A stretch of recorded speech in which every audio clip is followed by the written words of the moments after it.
Welkom by ons Woensdag oordenking, is altyd 'n voorreg as jy saamkuier. Ons delf nog steeds in Paulus se briewe in, ons kyk nog steeds na die pad wat hy gestap het saam met Jesus en wat ons uit dit uit kan leer. Ons kyk hierdie week spesifiek na sy brief van Timoteus ook.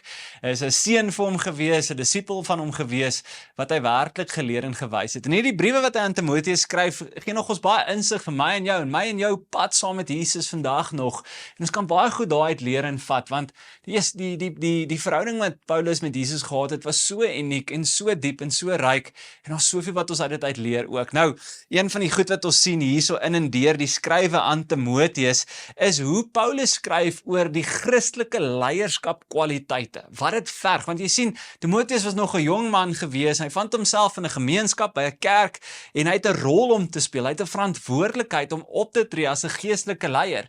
En dan skryf Paulus 'n klomp wenke vir hom, 'n manier hoe ek en jy hoort ook leiers te wees in ons gemeenskappe en in ons kerke en daar waar ons beweeg en werk ook. Nou, ons lees vandag saam 1 Timoteus 3 vanaf vers 1 tot 12 en hoor gou hoe skryf hy oor die ouderlinge, die diakens en die behoefte van leierskap en die krag van leierskap. Hy skryf so: dit is 'n waar woord, as enige iemand graag ouderling wil wees, begeer hy 'n voortreffelike werk.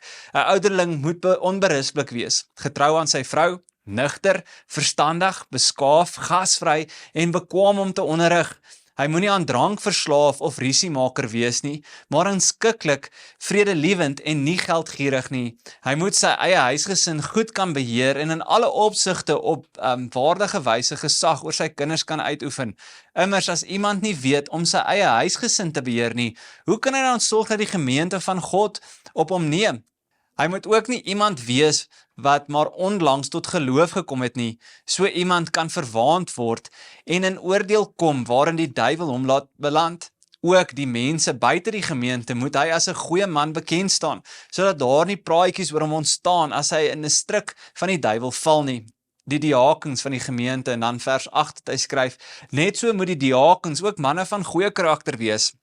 Hulle moenie uit twee monde praat nie, en nie aan drank verslaaf of op oneerlike winsbejag uitwees nie. Hulle moet alle opregtheid aan die geopenbaarde waarheid van die geloof vashou. Vooraf moet ondersoek ingestel word na hulle geskiktheid, en as iemand beswaar teen hulle inbring nie, kan hulle as diakens dien. Net so moet die vroue ook 'n goeie karakter wees, nuuskinder, nugter en alles betroubaar.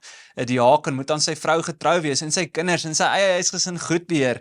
Die wat as diaken goed gedien het, verwerf hulle self 'n eervolle plek in die gemeente en groot vrymoedigheid in die geloof van Christus Jesus. So hierso skryf Paulus nogals 'n redelike riglyn en sê, hier's hoe die leiers van die gemeente en gemeenskap hoort te lyk. Die diakens, die ouderlinge wat in die kerk dien, hulle hoort 'n sekere lewe te leef. Nou, hierdie is die uitnodiging eintlik maar tot almal van ons, is dat ons as leiers in ons gemeente sal funksioneer en werk ook. En dalk sê jy vandag vir jouself, joh, maar Darius, ek is nie noodwendig 'n leier nie of 'n diaken nie, ek dra nie daai titel nie, maar dink net gou hoe kragtig sal dit wees as gemeenskappe en kerke leiers het wat werklik leef soos wat Paulus hier skryf. Kan jy dink die impak in die volgende generasie? Kan jy dink die impak in die samelewing, in die gemeenskap, in die skole, in die universiteite, in die werksplekke, as mense werklik leef hoe ons hoort te leef as 'n volgeling van Jesus? Hierdie goed wat Paulus nou vir ons lei hierso en lees, want jy sien, elkeen van ons is 'n leier in geloof. Ons word geroep tot leierskap. Ons word geroep om 'n lewe te leef wat 'n verskil maak. En dit is hierdie leierskap. Dit beteken nie, gaan nie noodwendig oor titels nie. En baie keer het mense dit gemaak in kerk oor die titel of oor die persoon. Jy sien, daar's net een hoof wat die skrif ons leer van die kerk en van wat kerk moet wees, en sy naam is Jesus. Hy bly die hoof. Die res van ons word geroep om in leierskap op te tree en mense te wys en te leer van Jesus. En dis hoekom Paulus al die goeders vir ons noem, want dit is wat nodig is. Dit is wat God van ons vra, want die Heilige Gees leef nou in ons en ons hoort 'n beter lewe te leef. So vandag miskien die vraag vir jou, daar waar jy leef, werk, beweeg, gesels, inkoop, is jy besig om as leier op te tree? Ek dink die uitnodiging is so duidelik hierso, vir elkeen van ons, om so te leef ook, om so te wees en 'n verskil te maak. So miskien vra jouself af vandag, waar is jy besig om leiding te neem? Waar is jy besig om op te tree en 'n verskil te maak? Dink die uitnodiging is duidelik daar vir elkeen van ons, om so op te tree en te leef ook. Nou, ons word geroep om hierdie tipe mense te wees en 'n voorbeeld te wees. Mag dit vandag by jou vashou. Mag jy stil raak en besef, okay, waar is ek 'n voorbeeld en waar koop ek in ook? Mag ek vir ons bid ook vandag. Here, dankie vir u goedheid en guns, maar Here, dankie ook vir hierdie uitnodiging en roeping om 'n verskil te maak. En Here, baie keer wil ons dit maak oor 'n titel of status of enigiets. Nee, Here, u het ons lewens kom verander. En daarom wil ons ander mense help, ander mense lei om ook by u uit te kom, dat hulle ook kan proe en sien wat dit is om u te hê in ons lewens. En daarom bid ek, Here, mag elkeen van ons die verantwoordelikheid van leierskap opneem om 'n verskil te gaan maak daar waar ons beweeg.